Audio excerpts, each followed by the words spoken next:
Okay, so I don't, I've never done one of these before, so bear with me if I go around in circles a bit. I probably will. My phone used to ring constantly. Constantly. I'm not exaggerating for effect. I mean, it rang so much I used to silence it during dinner, and Margaret would still hear it buzzing on the counter and give me that look. That was, God, that was my whole personality for 30-something years. The guy whose phone doesn't stop.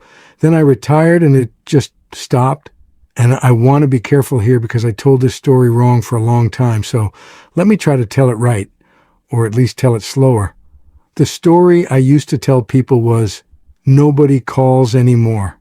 Everyone's busy. That's retirement. That's just what happens. People move on, blah, blah, blah. And look, some of that's true. That part's not a lie exactly, but it's not the whole thing. The whole thing is I stopped answering first. That's the part I left out for months. I left that part out for months, even to myself, and I don't know when I actually admitted that to myself. It wasn't one moment. I keep wanting to give you one moment because that's how these things are supposed to go, right? There's a moment, the music swells, but it wasn't like that. It was more like I slowly ran out of ways to not know it. I'm Robert Lawson, 68.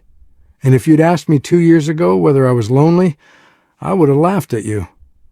Not a mean laugh, just genuinely would not have understood the question. Lonely? Me? I've got a wife, kids, a garage full of tools I don't use. I still don't love the word. I'll be honest. Even now, saying it out loud on a camera, some part of me wants to add "but" after it. I'm lonely, and I don't actually have an ending for that sentence. I just want there to be one. I'm fine.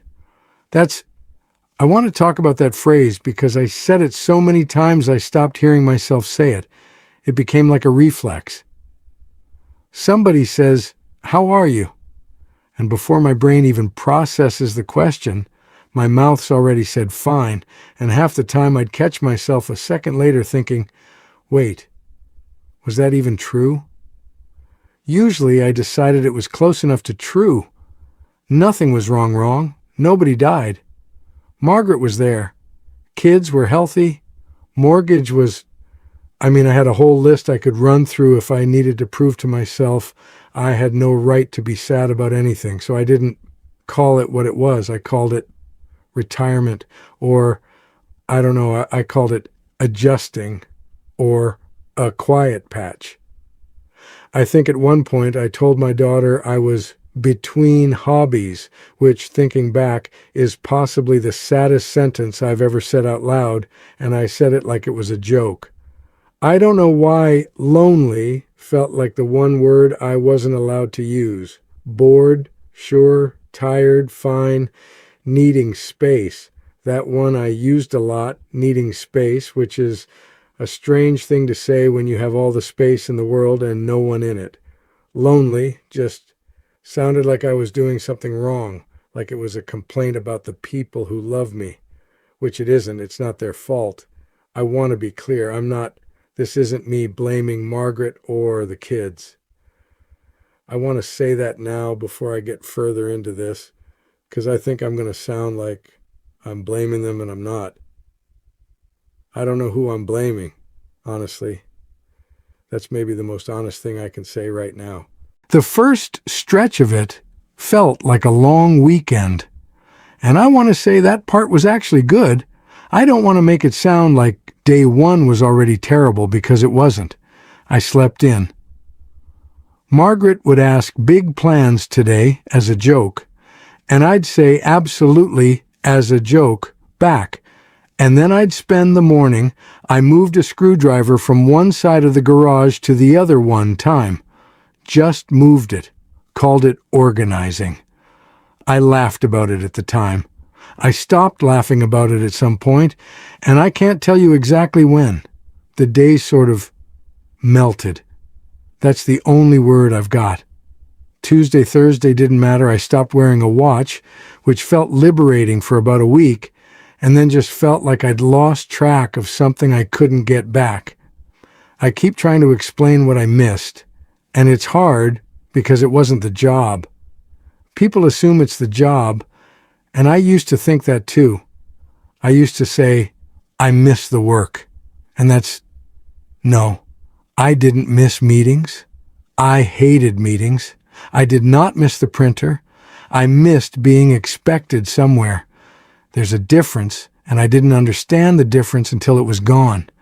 Nobody was going to notice if I didn't get up. I said that like a fact just now, calmly, but it used to terrify me. Still does some mornings.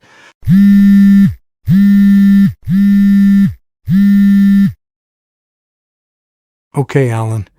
I have to talk about Alan because he's a big part of this, and also I think I still owe him an apology I haven't fully given, even after everything, so.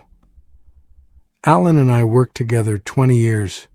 More, actually, 22, I think. But who's counting? Apparently me? Apparently I count these things now. He called a few weeks after I retired, wanted to get coffee, and I said I was busy. I was not busy. I want that on record. I was watching a video of a stranger restore a lawnmower. I don't own a lawnmower. He called again the next week, and I remember looking at the name on the screen and just running through this whole imaginary conversation in my head before I'd even answered. What would we even talk about? What if there's nothing left to talk about once you take the office out of it? What if he's only calling because he feels sorry for me? What if 20 minutes in, he checks his watch?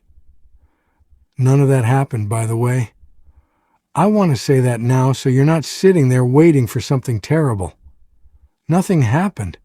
That's actually the whole problem. Nothing happened because I didn't let it happen. I let it ring out, told myself I'd call him back later. I've thought about this a lot. Later is a dangerous word when you don't have anywhere to be. Later doesn't have an alarm attached to it. Later just floats. And here's the part I really don't like saying. Some part of me, I think I wanted him to keep trying. I wanted proof I mattered to him, without having to prove that he mattered to me. Which is, I know how that sounds. It sounds childish. Maybe it is childish. I'm 68 years old and apparently still capable of being childish, so there it is. I discover a boring truth to marriages. Do you know you can be married 38 years and still be lonely? I did not know that.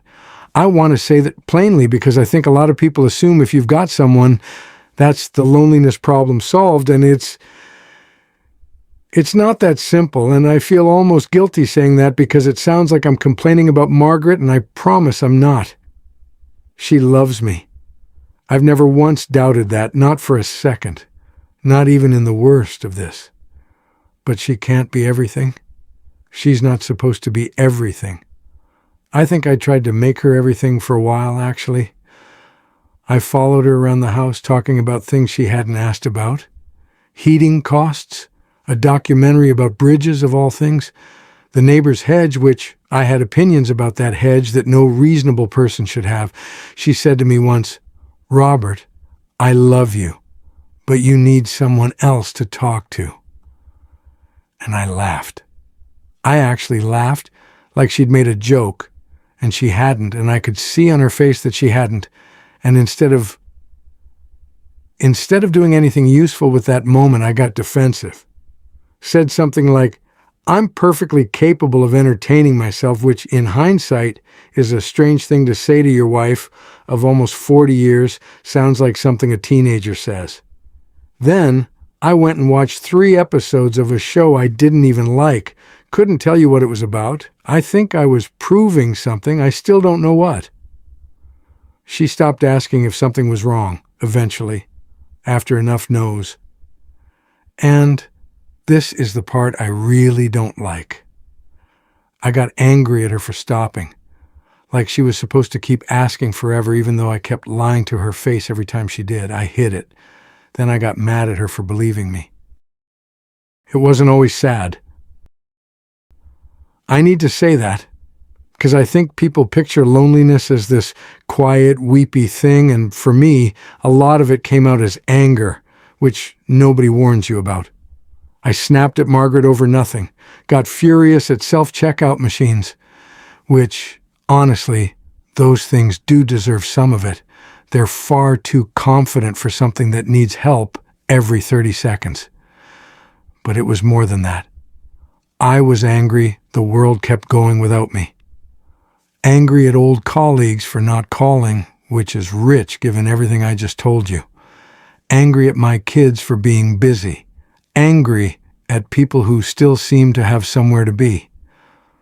Mostly angry at myself, I think, but that one was harder to feel directly, so it came out sideways. Anger felt safer, if I'm honest. Solid. Loneliness made me feel like something was showing. Nobody looks at an angry man and asks if he's scared of becoming irrelevant. They just leave him be, which is what I said I wanted. One day I yanked a stuck drawer too hard. Tools went everywhere. I shouted. Margaret came to the door and asked what happened, and I said, nothing. There were tools all over the floor. One rolled under the car. Nothing had happened, apparently. She looked at me and walked away, and I sat down right there on the floor, and I wanted her to come back. And I also knew if she had, I probably would have told her to leave me alone. Both at once. I don't have a clean way to explain that. I wanted people close enough to notice and not close enough to see what I'd turned into. I want to be careful here because it would be so easy to end this on, and then I fixed it. And that's not what happened.